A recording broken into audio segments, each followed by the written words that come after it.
محمد سراج مبارك مستروي إلي دم قلمم جالي إنو كريد مم يدي الله نيوك أحمدا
الله أكبر.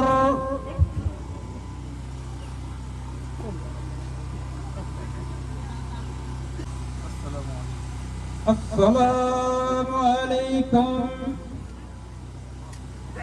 Awiyotto fana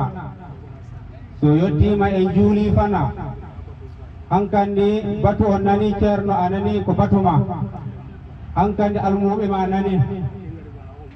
ɓay tan anna a yettima ɗo no waywa ceerno yettima ɗo kala wonɗo ɗo fof ko almuɓe ma ceerno rewɓe no ɗo worɓe ma ɗo e ko tawɗa hakkude men ɗo hande ɗum ko weltare mawde mawde e moƴƴere mawde wonani mi hande e duwanoɗaɓe jiyara o kadi o wi hikka o sikkide hikka wonta duuɓi nayyi ila fuɗɗa e duwanoɗaɓe beela Allah barkina jiyara o nde ɓe yeehi baraji kunda jiyara waɗaɗo baraji kunda o kisima gaari o kisima gaali haali ɗum to batu baraji kunda o wi himo ñaagi sirfaɓe misra ba mariam hiɓe yiɗi ɓe ara ɓe salmina ɓe boroga kamɓe koto caggal ɓe woni hiɓe famɗi seeɗa tijanigankoɓe wonɓe caggal maayo ga hiɓe famɗi seeɗa hari babirawo maɓɓe tosso kono hakkude maɓɓe to baraji kunda toon Aboubacar Haydara wiyete on ko Franci o woni on e kotirawo maɓɓe Alassina Haydara ko ɓen jonno o ñande mo on tumano ɓe jaabi kismagare ɓe joni baso ala yimɓe ruttima Misra ba Mariama ɓe haburu mawɓe ɓe dental ngal nde ɓe yettiɓe haburi jinnaɗo mawɗo on wi ko ɗaɓɓi on ko ɗum ko hunde moƴƴere o ɗaɓɓiri on ɗo si neɗɗo wima emo yiɗi ara juuroɗama on ko yiɗo on ko giɗoma on ko yiɗɗoma waɗe feere yaho salminoyonɓe ɓe ari ɗo ɓe ari ɓe ñalli on tuma ɓe rutti woni hankadi hitande fof ɓe ɗaɓɓiri ɓe wondema hitande fof ɓe yiɗi ɓe ara ɓe salmina ɓe ɗo ɓe ñallana ɓe ɗo ɓe ara ɗo jiyara o kamɓe e musiɗo maɓɓe giɗo maɓɓe yaadiɗo maɓɓe dental on ko neɗɗo annduɗa ko neɗɗo softiɗo wakkiliɗo e dental ngal no wiye Souaibou Magiraga o wi no wona Babulli ko ɓiɗɗo makko o wi mi sikkuta ɗay andi wiyeteɗo Babulli on ko ɓiɗɗo makko woni o Souaibou Magiraga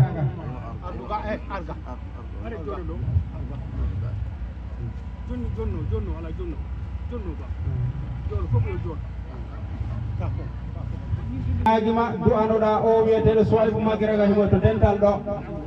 ko neɗɗo tinniɗo hakkude dental ngal ga e nder almudoyagal ngal e kañum e baraji kunda koynanaɓe fonno arde hande kono basugo marumane o noddiɓe wondema maɓɓe sankima ɗo hande Alhaji Bala Camara on natti hande ko neɗɗo tiiɗuɗo ko neɗɗo wakkiliɗo e dental ngal gila e babiraɓo o Cheikh Oumar Goumane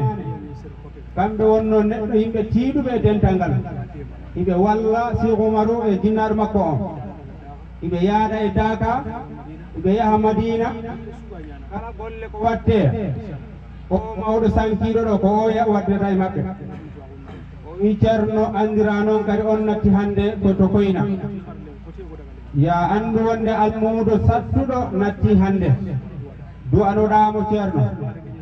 o wi to fana ɗo o wirna ɗo to Koyna on dumano Cheikh Oumarou totti yamirore wondema kamɓe yoɓe heeranɓe ga kamɓe wonɓe Koyna toon kamɓe kadi ɓe lontanoɓe toon kamɓe ɓe surra e mayɗo wona hankadi ceerno yaafoɗaɓe haala ka juuti kono ko yidde andindema ali haali on woniri ni pour ha du'anoɗa men sababu mamirawo ma o sa duyima tan so Allah haaji ɗum koko jaaboto jaabima kadi o wi beela men Gambia ga e ɓaawo maayo ga beela ga on kadi wawa tiiɗude yimɓe ɓe wawa faamude ɓe wawa jaggude laawol ngol o wi dow yamirore mawɗo makko jooɗiɗo ɗo o wi sa ari beela kanko o wawa bisminude ma o wiya anduɗo ko nokkuma wonɗo ceerno ko almuɓe ma wonɗo salli ala Muhammadu mo heddi joni fofo ko an fada ko an jeeyi joni sago Allah sago ma bisimilla ma ceerno kala wonɗo ɗo fof yo wi amin amin amin بسم الله الرحمن الرحيم قل هو الله أحد الله الصمد لم يلد ولم يولد ولم يكن له كفوا أحد الله أكبر بسم الله الرحمن الرحيم قل أعوذ برب الفلق من شر ما خلق ومن شر غاسق إذا وقب ومن شر النفاثات في العقد ومن شر حاسد إذا حسد الله أكبر بسم الله الرحمن الرحيم قل أعوذ برب الناس ملك الناس إله الناس من شر الوسواس الخناس الذي يوسوس في صدور الناس من الجنة والناس الله أكبر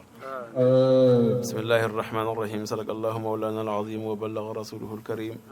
ونحن على ما قال ربنا وخالقنا ورازقنا ومولانا من الشاهدين. اللهم ربنا تقبل منا ختم القرآن وتجاوز عنا ما كان في تلاوته من السهو والنسيان أو تحريف كلمة عن موضعها أو تغيير حرف أو تقديم أو تأخير أو زيادة أو نقصان أو تأويل على غير ما أنزلته أو ريب أو شك أو تعجيل عند تلاوته أو كسر أو سرعة أو زيغ اللسان أو وقوف بغير وقف أو إدغام بغير مدغم أو إظهار بغير بيان أو مد أو تشديد أو همزة أو جزم أو إعراب بغير مكان فاكتبه منا على التمام والكمال والمهذب من كل الألحان. واغفر لنا يا ربنا يا سيدنا لا تؤاخذنا يا مولانا وارزقنا فضل من قرأه مؤديا حقه مع الأعضاء والقلب واللسان. وهب لنا به الخير والسعادة والبشارة والأمان ولا تختم لنا بالشر والشقاوة والضلالة والطغيان. ونبهنا قبل المنايا عن نوم الغفلة والكسلان. أمنا من عذاب القبر ومن سؤال المنكر والنكير ومن أكل الديدان. وبيض وجوهنا يوم البعث وآتق رقابنا من النيران. ويمن كتابنا ويسر حسابنا وثقل ميزاننا بالحسنات. وثبت أقدامنا على الصراط وأسكننا في وسط الجنان. وارزقنا جوار سيدنا محمد عليه الصلاة والسلام. وأكرمنا بلقائك يا ديان. يستجب دعاءنا بحق التوراة والإنجيل والزبور والفرقان. أعطنا جميع ما سألناك به في السر والإعلان. وزدنا من فضلك الواسع بجودك وكرمك يا رحيم يا رحمن. اللهم صل على سيدنا محمد صاحب الشريعة والبرهان برحمتك يا أرحم الراحمين. اللهم انفعنا وارفعنا بالقرآن العظيم وبارك لنا بالآيات والذكر الحكيم. تقبل منا إنك أنت السميع العليم وتب علينا إنك أنت التواب الرحيم. اللهم زينا بزينة القرآن وأكرمنا بكرامة القرآن وألبسنا بخلقة القرآن وعافنا من كل بلاء الدنيا وعذاب الآخرة بحرمة القرآن وادخلنا الجنة مع القرآن. وارحم جميع أمة سيدنا محمد صلى الله عليه وسلم بحق القرآن. اللهم اجعل القرآن لنا في الدنيا قرينا وفي القبر مؤنسا وفي القيامة شفيعا وعلى الصراط نورا وإلى الجنة رفيقا وبيننا وبين النار سترا وحجابا وإلى الخيرات كلها دليلا وإماما بفضلك وجودك وكرمك يا أكرم الأكرمين. اللهم اهدنا بهداية القرآن وعافنا بعناية القرآن ونجنا من النيران بكرامة القرآن وادخلنا الجنة بشفاعة القرآن وارفع درجاتنا بفضيلة القرآن وكفر عنا سيئاتنا بتلاوة القرآن يا ذا الفضل والإحسان. اللهم ارزقنا بكل حرف من القرآن حلاوة وبكل كلمة كرامة وبكل آية سعادة وبكل سورة سلامة وبكل جزء جزءا وبكل حزب حسنة وبكل نصف نعمة وبكل ربع رفعة وبكل ثمن ثناء. اللهم ارزقنا بالألف ألفة وبالباء بركة وبالتاء توبة وبالثاء ثوابا وبالجيم جمالا وبالحاء حكمة وبالخاء خلانا وبالدال دنوا وبالذال ذكاء وبالراء رحمة وبالزاي زلفة وبالسين سناء وبالشين شفاعا وبالصاد صدقا وبالضاد ضياء وبالضاء ظهارا وبالذاء ظفرا وبالعين علما وبالغين غناء وبالفاء فلاحا وبالكاف قربة وبالكاف كفاية وباللام لطفا وبالميم موعظة وبالنور نورا وبالواو وصلة وبالهاء هداية وباللام الألف لقاء وبالياء يسرا. وصلى الله على سيدنا محمد وآله الطاهرين أجمعين. اللهم بلغ ما قرأناه ونور ما تلوناه إلى روح سيدنا محمد عليه الصلاة والسلام وإلى أرواح أصحابه رضي الله عنهم أجمعين وإلى أرواح جميع الأنبياء والأولياء والمرسلين وإلى أرواح آبائنا وأمهاتنا وإخواننا وأصدقائنا وأساتذتنا ومشايخنا خاصة وإلى أرواح جميع المؤمنين والمؤمنات والمسلمين والمسلمات الأحياء منهم والأموات أجمعين عامة وإلى جميع أصحاب الخيرات من المؤمنين والمؤمنات. اللهم انصر من نصر الدين وخذل من خذل المسلمين. اللهم انصر من نصر الدين وخذل من خذل المسلمين. اللهم انصر من نصر الدين وخذل من خذل المسلمين. آمين يا رب العالمين برحمتك يا أرحم الراحمين. سبحان ربك رب العزة عما يصفون وسلام على المرسلين والحمد لله رب العالمين. آمين. فاتحة صلاة الفاتحة.